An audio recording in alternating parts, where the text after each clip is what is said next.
Hello everybody and welcome back to a brand new video. Now today normally would be a weekly update video, but there is such an important blog that just dropped 5 minutes ago. I think I'm going to be going over that today. Today we have a massive blog that is detailing a bunch of integrity changes that are going to be coming to Oldschool Runescape potentially very soon. This is very important stuff, and I think just going over this and the weekly recap is just going to be way too much information. And I personally feel like this is very important.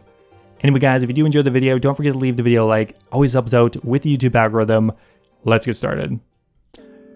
Oh man, here we go guys. Just a couple of minutes ago, we got a very important update, or a poll blog at least, released, just 5 minutes ago. Now the title is Equipment Rebalancing, and it is in reference to the kind of minor survey that was released about a week ago.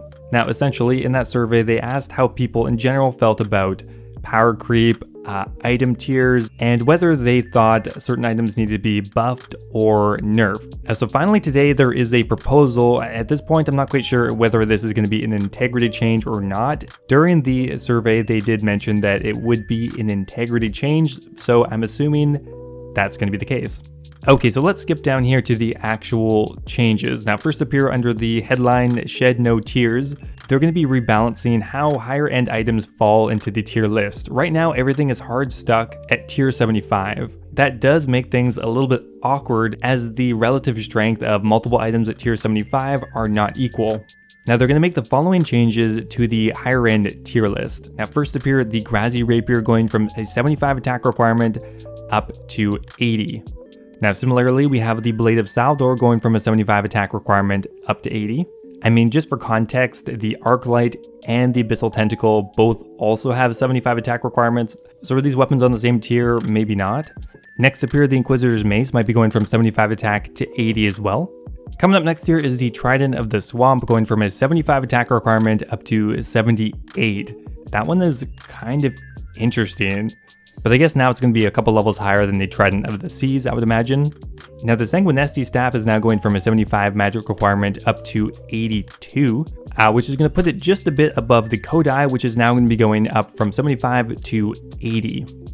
Now I think for the higher level staffs that does make quite a lot of sense, because there were a lot of things at tier 75, all the Tridents, the Sanguinesti, the Kodai, the Eldritch, the Staff of the Dead, Staff of Balance, Staff of Light. There's just a lot of stuff there. Okay, so next up here we have the Nightmare Base Staff, which currently actually has a requirement of 65 magic. That's now going to be going up to 72. However, now if you want to attach an orb to the Nightmare Staff, it's now going from a 75 magic requirement up to 82.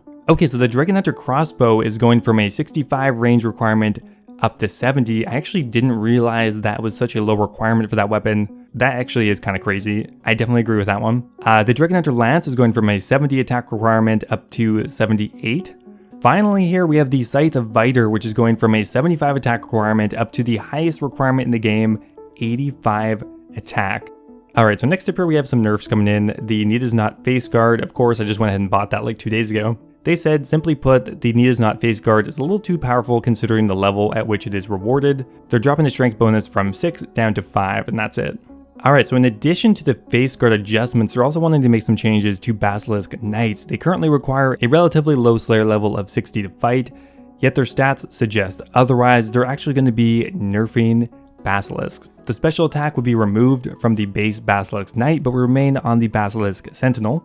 The defensive stats would be reduced, and the special attack of the Basilisk Sentinel will be updated so it couldn't be broken with Auto Retaliate. Alright, so here we are, we have the Twisted Bow down here, and actually, okay, never mind, they are actually going to be changing the requirement from 75 range up to 85 range. They just separated it for some reason. Okay, so in general, they say that they are happy with where the Twisted Bow sits, but they are going to be making a change to it. They are going to be getting rid of the prayer bonus. So a little bit of a nerf, but everything else is remaining the same. I mean, the Twisted Bow does have one of the highest requirements in the game, on top of costing 1 bill or more. So it's already pretty restrictive. I guess they felt that it was strong enough considering how hard it is to obtain, but they decided to strip the prayer bonus. Oh, I knew this was coming one day, but here it finally is, Dragonhide Armor. Now, Dragonhide Armor has been notoriously good for a long time. It offers really good defensive bonuses. and cost absolutely nothing. Now they mention here that this armor generally goes against the combat triangle and doesn't follow the same stat distribution as similar ranged armors. So they are going to be nerfing the defensive bonuses of Dragonhide with a very strong focus on melee defense. So all tiers of Dragonhide are going to be affected, but they do just give Black Dragonhide here as an example. As you can see here that the melee defenses are cut in half, actually a little bit more than that in some cases. So with the proposed stats, it is significantly weaker as a melee defense option, and while the magic and range defense also was nerfed slightly, not nearly as much as the melee defense. So that is a pretty big change. I mean, Dragonhide is a very core piece of PKing, PVM, that is very significant. Okay, next up here we have the Din's Bulwark. I feel like this item has been nerfed quite a few times, but they're going for another set of nerfs on it. So once again, they are significantly reducing melee defensive bonuses on the Bulwark, and they are giving it a negative magic defensive bonus as well. So the defensive bonuses are getting reduced by about 30 or 40%, however the range defensive bonus is unaffected.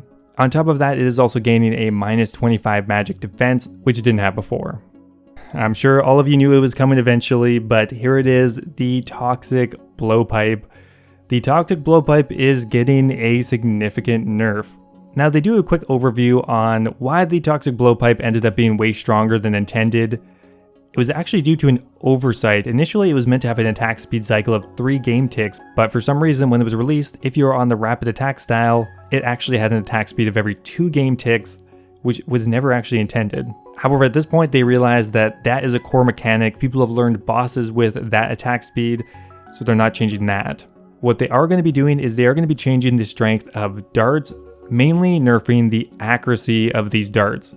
Now down below they have a table showing the changes. Now both the strength and the accuracy are getting nerfed, and we can see that this is a pretty significant change. I mean, just for example, taking adamant darts, they used to have an accuracy of 11 and a strength of 10, but they're going down now to an accuracy of 7 and a strength of 8. Rune darts are going down from an accuracy of 15 and a strength of 14, down to an accuracy of 11 and a strength of 14. So just to summarize and keep things brief, the darts are getting weaker, which is affecting the blowpipe. There are no actual changes to the blowpipe itself. Now on paper, essentially what this would do, it would make the blowpipe the best ranged weapon for lower defense targets, but for targets with higher defense, it would not be as effective anymore. They give some examples here. For example, Bandos, melee will now generally surpass the Toxic Blowpipe.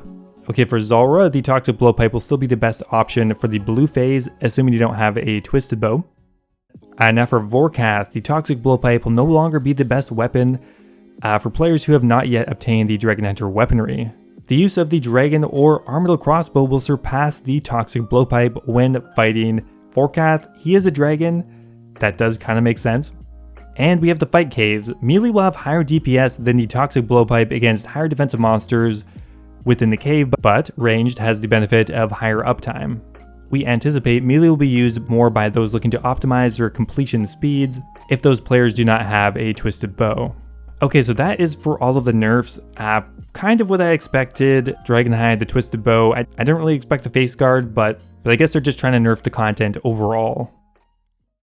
Okay, so next up here we have the buffs, and there are quite a few of them. First up here we have the Dragon Hunter necklace and the Bone Crusher necklace. This item kind of sucks. It does have a few niche uses. Now essentially they're going to be buffing the generic stats so that it is as strong as an Amulet of Glory. They're also going to be reducing the prayer level requirement to 70 and also removing the delay before the special effect activates. That will definitely make it quite a bit stronger. Okay, so next up here we have Crystal Armor and the Crystal Bow. Now currently if you're wearing the entire set effect from Crystal Armor and wielding the Crystal Bow, you get a 15% damage boost and a 30% accuracy boost, but it's still pretty weak even considering the blowpipe nerf. So what they're going to change about it is they're going to increase the damage bonus with a Crystal Bow while wearing an entire Crystal Armor set up to 20% along with the 30% accuracy bonus. So just a flat DPS increase. Now I didn't actually think they were going to be proposing this, but they're looking to make some sweeping changes to a few different types of items. We have Warhammers, maces, spears, hasta, metal armor. Let's go over it. Right now, Warhammers are just kind of a weaker and slower version of the longsword and are completely outclassed by battle axes.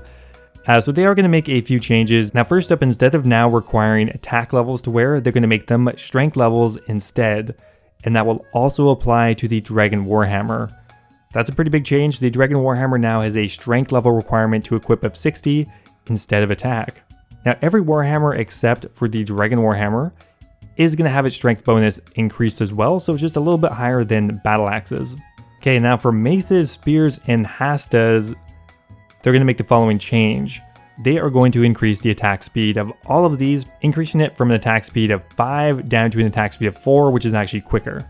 That will match the attack speed now of scimitars, and that would also apply to the Dragon Mace. Essentially, that should make them viable if their stat allocation is more effective against a certain monster, because now they're not going to be crippled by just having a lower attack speed. Okay, so next up here we have metal armors. Right now, armors like chain bodies, med helms, square shields are completely outclassed by their counterparts. So to give them a bit of a niche to fill and make them more effective, they're going to be increasing the negative ranged attack bonus by 50% for plate bodies, full helms, and kite shields, and conversely they're going to be removing the negative ranged attack bonus for all med helms and square shields. And that brings us to the end of the proposed changes. So they are definitely looking for feedback, but one really important sentence at the end to hammer down exactly why these changes are necessary. Naturally, we expect discussion as to why the changes aren't being polled. After all, more than half of the survey responders felt that we should poll these changes. However, the short, honest answer is that this change must happen, and if it was polled and failed, it would be explicitly detrimental for the game's health. Anyway guys, that is going to be it for the equipment rebalancing. I'm not going to call it a poll blog, but just a blog. By far, probably one of the biggest changes we've seen to the game in recent memory, to be honest. And I'm interested to know what you guys think. Let me know what you think of all these changes down below. I'm almost 100% certain there is going to be a bit of debate. Now before I go here, I want to give a massive thank you to all of my YouTube members. Thank you to Brian Robinson, Zach Stoppa, Capi, BradSings, Ocelot, and Kush Patel for all subscribing at the Dragon tier. You guys are very generous, I really appreciate it. And also a big thank you to some new Runite tier members, Grumpy Chef, Timothy Chen, joining BirdBot, and Basstich. As always guys, if you are looking for another way to support the channel, becoming a YouTube member is an awesome way to do so. You can become immortalized in my videos, get access to my video release schedule, and of course, get a custom Discord role. Anyway guys, thanks a lot, and I'll see you next time.